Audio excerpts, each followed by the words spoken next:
Samantala walang malay ang driver at ang dalawa nitong pasahero ng sasakyan na ito nang matagpuan bandang 1:00 ng hapon kahapon sa Sampaloc Road sakop ng Sitio Bayukag sa Tanay, Rizal.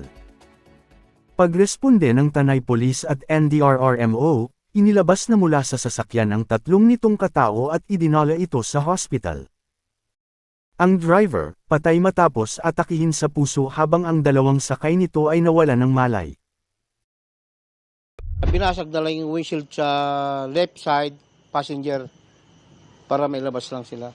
Nadala itong persons involved sa Tanay General Hospital. Unfortunately, si driver dead on arrival. Base sa investigation ng ating investigator, wala naman na isang sugat yung driver.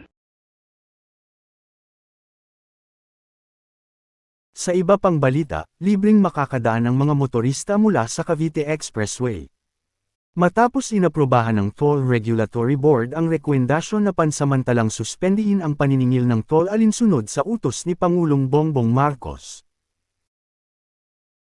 Manatiling nakatutok sa www.minecraftnetwork.com para sa mga nagbabagang balita. Ako po si Wither Skeleton. Magandang umaga po.